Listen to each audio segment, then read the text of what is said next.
Les envío un saludo cordial. El día de hoy vamos a tomar el tema de metrorragias que se encuentra en el grupo de sangrado uterino anormal. Es importante saber que el sangrado uterino anormal es un motivo de consulta bastante frecuente en nuestras pacientes, ya que no tiene un patrón típico y las alteraciones pueden deberse a distintos temas que están relacionados en cada mujer. Y es por esto que debemos entender que metrorragia significa un sangrado abundante, en exceso, irregular e intermenstrual. Para entender este tipo de alteraciones, debemos decir que la alteración se va a encontrar a nivel del volumen, y cuando hablamos del volumen o la cantidad, pues nos referimos a que excede la cantidad menstrual mayor a los 80 ml. Cuando hablamos una alteración en la regularidad o en la frecuencia, vemos que la alteración puede accederse mayor a los 38 días. Y cuando hablamos de una alteración en la temporalidad o duración, pues el sangrado uterino va a ser mayor a los 7 días. Y es por estas alteraciones donde anteriormente tenían distinta significancia los tipos de alteraciones a nivel menstrual, la Federación Internacional de Ginecología y Obstetricia, el 2011 decide agrupar las alteraciones bajo el término de sangrado uterino anormal, el cual es definido en una variación que puede ser tanto aguda o crónica, y que utilizan el mnemotécnico de Pan-Cohen. Sin embargo, debemos entender que cuando hablamos de sangrado uterino normal, este puede ser tanto agudo como crónico. Si nos referimos a agudo, este es menor a 6 meses.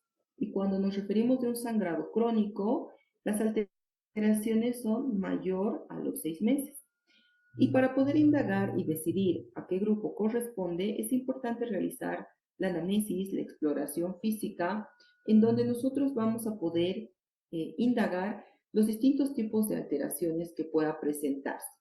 Alteraciones en la regularidad, alteraciones en la frecuencia, en el volumen, en la duración, sangrados menstruales irregulares que puedan ser fisiológicos o patológicos.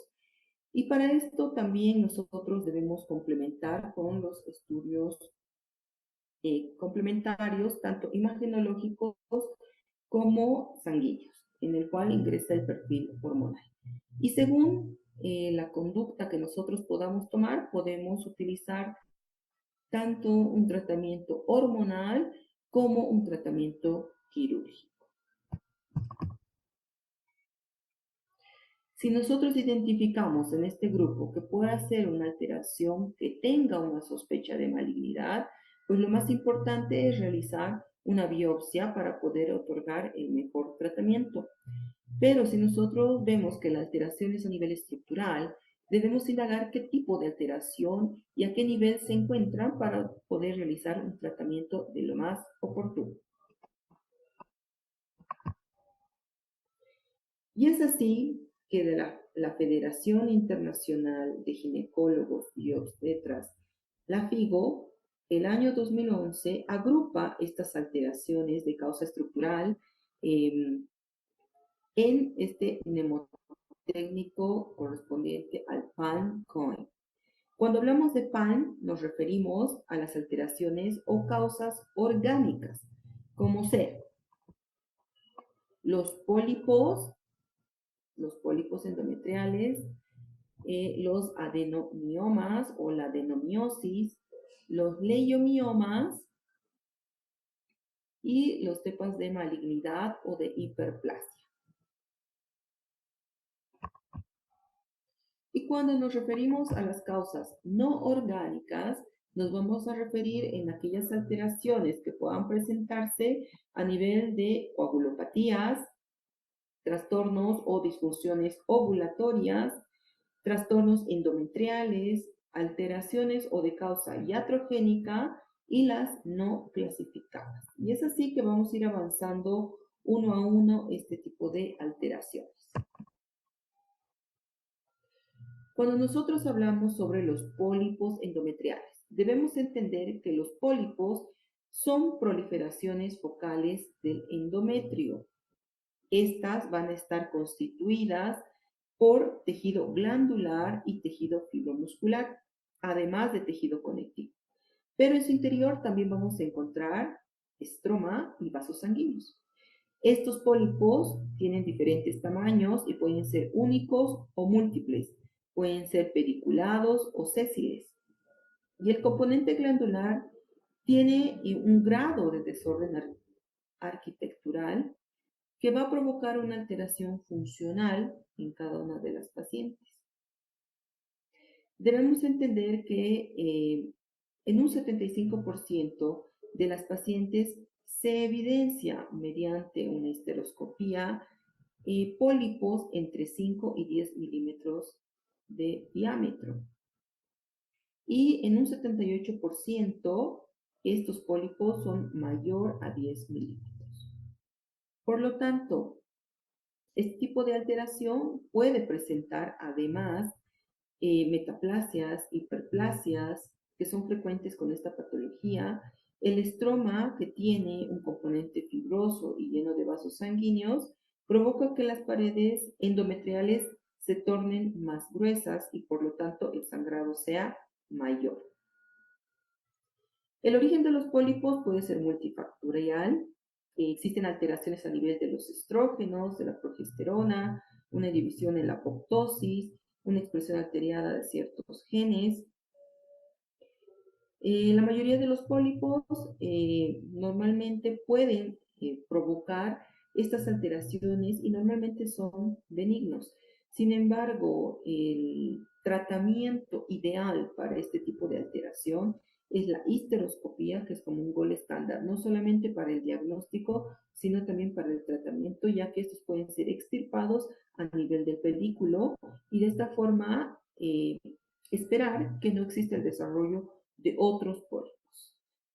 Los pólipos no solamente provocan estos sangrados anormales, sino también pueden alterar los deseos gestacionales de cada mujer, es decir, impiden una fecundación adecuada y si es que hay fecundación, pueden propiciar además alteraciones durante una gestación, como ser las amenazas de aborto o los abortos.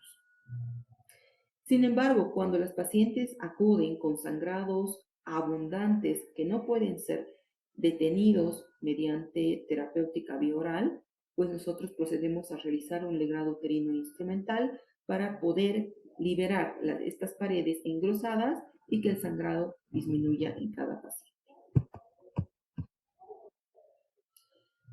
Hablemos sobre la adenomiosis. ¿Qué es la adenomiosis? Es la presencia de glándulas endometriales y estroma dentro del espesor del miometrio. Estas alteraciones pueden provocar una hipertrofia, una hiperplasia a nivel de las fibras musculares. Debemos decir que la clínica de cada paciente va a depender mucho de la invasión que pueda presentar o del tamaño que pueda presentar a nivel uterino. No solamente va a provocar este sangrado uterino normal, sino va a propiciar que exista un intenso dolor durante el ciclo menstrual en cada paciente. Además de presentar un dolor pélvico crónico, es decir, que este dolor a nivel de hipogastrio va a ser permanente, inclusive sin la menstruación. La adenomiosis es un conjunto de lesiones que pueden afectar la interfase del endometrio y miometrio, provocando un engrosamiento de este y provocando que con cada ciclo menstrual y al estar engrosado a nivel del miometrio provoca un intenso dolor. El diagnóstico es más que todo imagenológico, sobre todo utilizando resonancia magnética o tomografía. que se puede identificar una ecogenicidad heterogénea difusa, lagunas anecoicas, una ecoestructura anormal, Doppler color positivo, que eso también lo podemos indagar y visualizar mediante la ultrasonografía.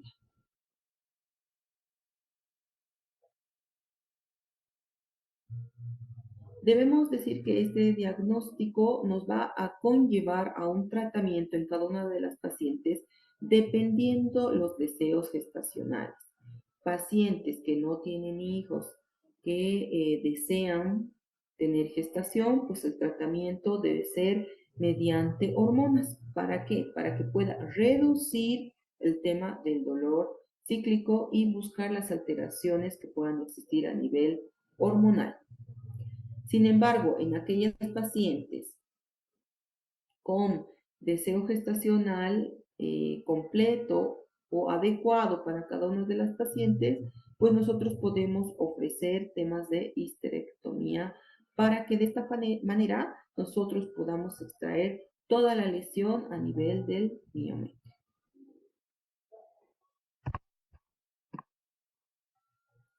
Los leiomiomas o miomas. Los miomas uterinos, pues prácticamente están constituidos por tejido fibromuscular, que estos pueden resultar de una mutación de las células del músculo liso y además la expansión celular clonal de estas mismas células.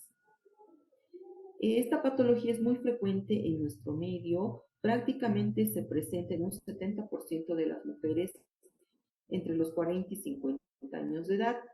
En este grupo de pacientes, además, nosotros debemos buscar factores de riesgo, como la nuliparidad, una menarca temprana, una menopausia tardía, la exposición estrógeno dependiente que pueda presentar, pacientes con obesidad, y la nuliparidad, que son los factores más sospechosos para el desarrollo de esta patología. Es importante buscar el tamaño y la localización, ya que como ustedes pueden ver en la gráfica, también la FIGO en 2011 realiza una subclasificación de los miomas. Esta subclasificación es ecográfica, ya que mediante la ecografía nosotros podemos identificar su localización. Si está en la pared interna del útero, compartiendo el endometrio, si abarca el miometrio, si está en la serosa, ¿no? Entonces tienen una clasificación distinta como ustedes pueden ver. Este sistema de clasificación, pues, nos distingue a estos miomas que anteriormente nosotros los conocíamos como submucosos, subserosos e intramurales. Sin embargo, hoy en día ya los manejamos según la tipificación de esta subclasificación, ¿no? Que pueden ser pediculados, pueden invadir la cavidad miometrial, pueden ser subserosos, ¿no? O pueden ser subserosos pediculados, o pueden ser de tipo parasitario, es decir, que están a nivel de los ligamentos, sobre todo del ligamento ancho. Normalmente los miomas no provocan dolor, sin embargo dependerá del tamaño de cada mioma y la localización que estos puedan presentar. Por ejemplo, miomas parasitarios que estén a nivel del ligamento ancho y que sean de gran tamaño van a provocar por compresión a nivel de los vasos sanguíneos y nerviosos temas de dolor. Sin embargo, su característica plena de esta patología es los sangrados abundantes y anormales. El tratamiento de los miomas. El tratamiento es quirúrgico. Nosotros podemos realizar una miomectomía según su localización. Sin embargo, aquellos miomas que tengan una dimensión mayor a 5 centímetros son catalogados y son operables. Los miomas con un tamaño menor a 5 centímetros pueden ser controlados dependiendo la localización. Y también dependerá el tratamiento por los deseos gestacionales de cada mujer. Como les había dicho, esta es una patología que se presenta en aquellas pacientes nulíparas, que muchas veces pueden ya encontrarse entre los 40, 42 años, que no han tenido hijos, que tienen este problema, esta alteración y que además desean tener una concepción, pues se hace una miomectomía y de uno o varios miomas que puedan presentar, se da un tratamiento hormonal y posteriormente se busca una gestación. Entonces dependerá mucho de los deseos gestacionales, de la clínica que pueda demandar también esta patología, ya que hay sangrados abundantes que pueden llevar a alterar a las pacientes, provocando anemias severas, y por lo tanto, pues lo más adecuado es extirpar este tipo de miomas. Y si se ha cumplido el deseo gestacional en cada mujer, nosotros podemos realizar una histerectomía, que es un tratamiento más radical. Cuando nosotros hablamos de malignidad o de hiperplasia, debemos decir que la hiperplasia no es nada más que el crecimiento anormal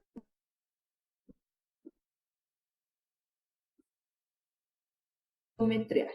Esta patología es totalmente estrógeno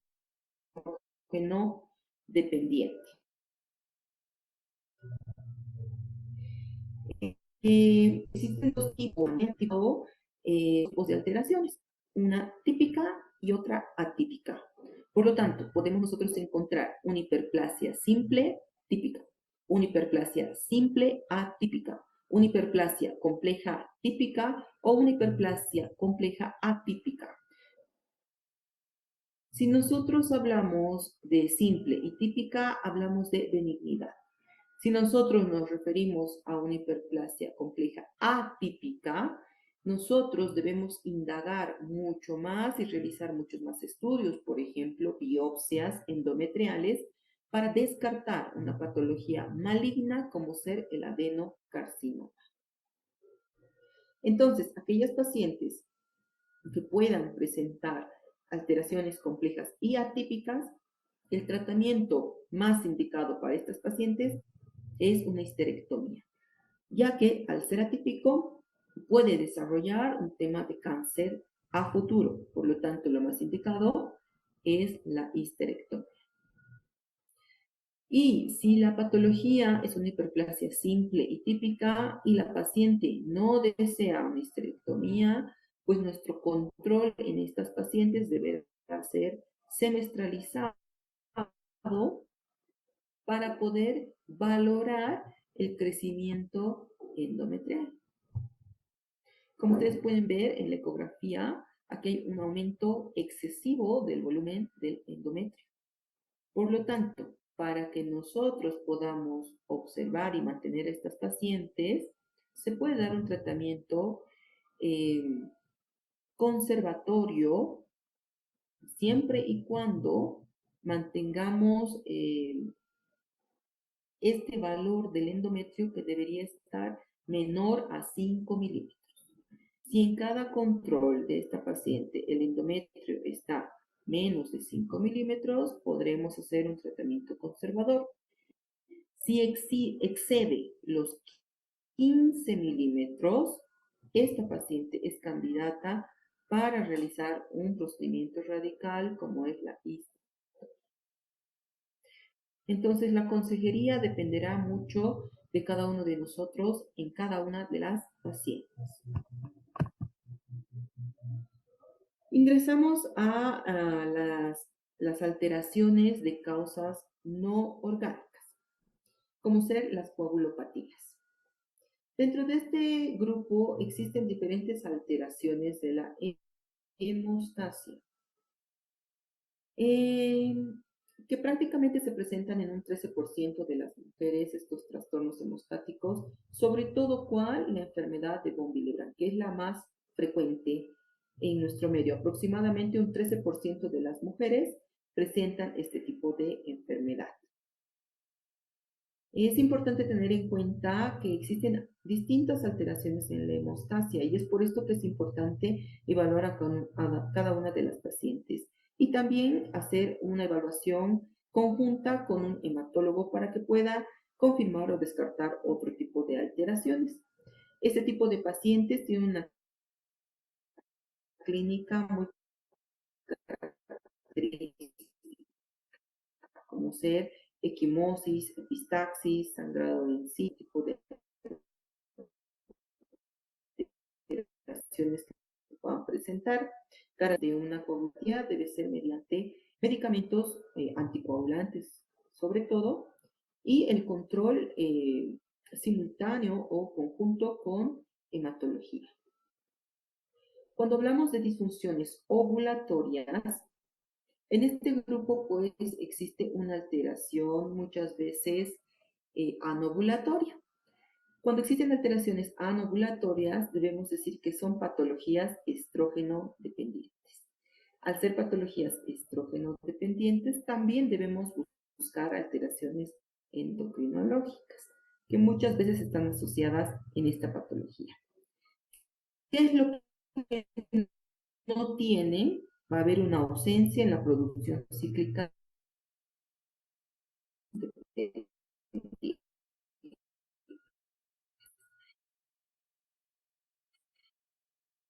en este grupo,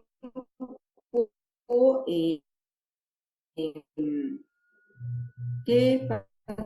¿Qué que pueden llevar a desórdenes ovulatorios endocrinológicos? Y es por esto que el tratamiento pues es hormonal, dependiendo la causa principal, ¿no? Si hay alteraciones a nivel de la progesterona, de los estrógenos, pues la alteración, pues el tratamiento será con anticonceptivos orales. El tratamiento tanto para disfunción ovulatoria, una poliquistosis, es de 6 meses de tratamiento. Si nosotros vemos un hipotiroidismo, pues hay que tratar la patología de base, que es mediante la levotiroxina, y si está además una alteración ovulatoria, se dará también tratamiento hormonal. Si la alteración es una hiperprolactinemia, pues el tratamiento será mediante cabergolina y no hormonal. Si las alteraciones son de obesidad o de anorexia, pues debemos además hacer un tratamiento multidisciplinario con endocrinología, con psicología y obviamente nosotros en la parte hormonal para que pueda mejorar este tipo de alteraciones estrógenos dependientes. Cuando hablamos de los trastornos endometriales, debemos decir que esta alteración se debe a una hemostasia endometrial, es decir, está alterada esta hemostasia a nivel endometrial. Esto normalmente se presenta en un ciclo ovulatorio normal. La alteración va a ser a nivel de la vasoconstricción de la endotelina 1 y de la prostaglandina F2-alfa. Es decir, ¿qué va a presentar? Una deficiente producción de estos vasoconstrictores, provocando una lisis a nivel del coágulo por el aumento de estos niveles del activador del plasminógeno o el aumento de estos vasodilatadores de la prostaglandina 2, prostraciclina, que van a causar estos sangrados anormales. Esta patología puede ser secundaria a una endometritis, ¿no? Que es la infección de la cavidad interna del útero, puede ser por una infección posparto, por alteraciones o enfermedades de transmisión sexual, como la clamidia, la tricomona, que van a provocar esta alteración, que esta infección puede ser por vía ascendente, que va a afectar el endometrio y provocar una endometritis de igual forma. El tratamiento se debe realizar ante una respuesta inflamatoria, se debe dar un tratamiento antibiótico en caso de que sea una endometritis, ¿no? Controlar los ciclos menstruales y ver si hay algún tipo de alteración tanto en la vasoconstricción o no para iniciar el tratamiento más adecuado. Cuando hablamos de causa iatrogénica, dentro de este grupo, pues se agrupan distintas alteraciones. desde los tratamientos hormonales, los dispositivos intrauterinos con hormona, que es el levonorgestrel. Son fármacos que pueden causar o contribuir a un sangrado uterino normal.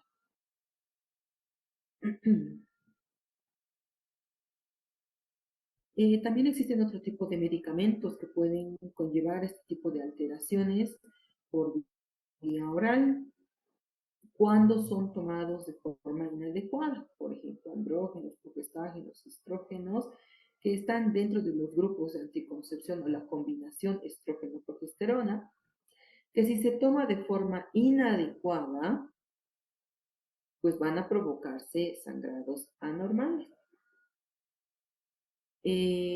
También la asociación, pacientes que tienen depresión y que están tratadas con psiquiatría y que reciben antidepresivos, no deberíamos dar tratamiento hormonal, está contraindicado. Sin embargo, a veces las mismas pacientes pues no quieren embarazos y utilizan los dispositivos, pueden ser intrauterinos con levonorgestrel, el Yadel, que es el implante subdérmico, que ellos la conocen como chips, que es hormonal, o tratamiento, cualquier tipo de tratamiento hormonal, pues que va a provocar que exista una alteración y por lo tanto va a haber una alteración en la coagulación y es lo que va a provocar este sangrado anormal. El tratamiento, como les había dicho, el tratamiento ideal dependerá de cada una de las pacientes. Dependerá de la patología que conlleva cada una de estas pacientes, si es de causa orgánica o de causa no orgánica. ¿Qué es lo que nosotros podemos utilizar? Anticonceptivos vía oral, como ser el Dienogest, que es una combinación con el tinilestradiol. Eh, Podemos utilizar dispositivos intrauterinos con levonorgestrel, que su eficacia va a ser posterior a un año. AINES, como ser el ibuprofeno en dosis elevadas de 800 miligramos cada 8 horas para que exista vasoconstricción uterina y de esta forma disminuye la progresión del sangrado anormal. Ácido tranexámico, que hoy en día se está utilizando un montón, que se lo puede utilizar vía oral, vía endovenosa, en no solamente alteraciones como sangrado uterino normal, sino en hemorragias obstétricas también es muy utilizado. La dosis del ácido tranexámico puede ser de 250 miligramos vía oral cada 8 horas, cada 12 horas, 500 miligramos cada 12 horas, dependiendo la respuesta de cada paciente. Y anormales y masivos, un legrado uterino instrumental hormonal que se utiliza anticonceptivos combinados y se les otorga en horario, bajo un control estricto de cada una de las pacientes y que conlleve a parar este sangrado.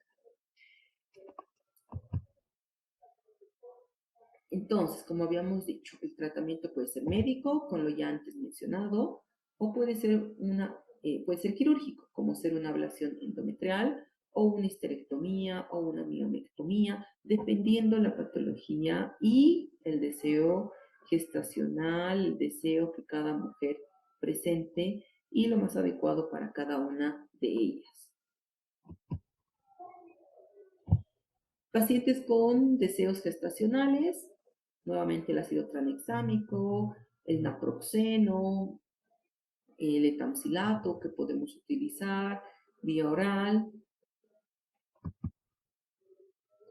Y las pacientes que no quieren o no tienen deseo gestacional, pues los dispositivos hormonales, el Dienogest, los gestágenos de 21 días, de forma continua o en horario. El tratamiento quirúrgico, como habíamos visto, puede ser una miomectomía, una histeroscopía para los pólipos, una histerectomía, puede ser una laparotomía o vía laparoscópica de igual forma. Y eso es todo en cuanto a este tema de metrorragias y sangrado uterino normal. Espero que haya estado todo claro. Muchas gracias.